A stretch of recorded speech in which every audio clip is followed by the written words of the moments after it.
On se retrouve aujourd'hui pour le dernier film de cette semaine thématique Star Wars, et il s'agit de Star Wars, le réveil de la Force. Le film est sorti en 2015, sorti 10 ans après le dernier film Star Wars, donc Star Wars épisode 3, La Revanche des Sith, et 15 ans, et il se déroule 30 ans après les événements de la trilogie originale. Dans ce film, une nouvelle menace émerge, et il s'agit du Premier Ordre, dirigé par Kylo Ren et le général Hux, entre autres. On y découvre dans le film une jeune héroïne nommée Rey qui se découvre liée à la Force.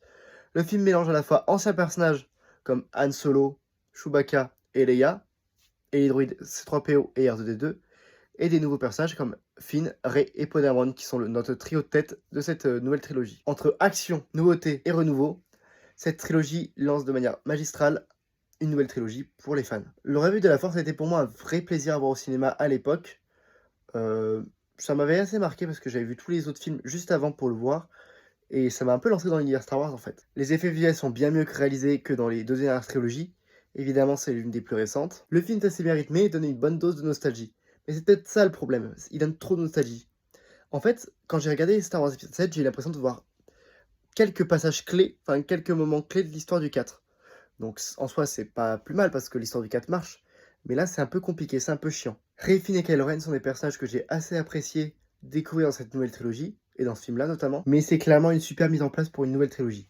Bon, qui ce sera très mal conclu avec l'épisode 9, mais ça c'est un autre débat.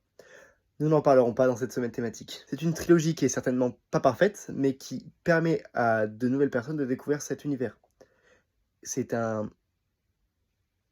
bonne introduction à l'univers, justement. Ce film m'aura marqué parce que c'était un bel essai de la part des studios Disney de relancer une trilogie qui devrait rester là où elle est, intouchable et scellée, on va dire. C'est un peu une boîte de Pandore. Bon, ben c'est tout pour cette semaine thématique Star Wars. Je sais pas si c'est la semaine prochaine ou dans 2 semaines qu'on se retrouve, mais on se retrouve très bientôt pour une nouvelle semaine thématique. Et la semaine thématique, l'indice, c'est la vie trouve toujours un chemin. Allez, ciao.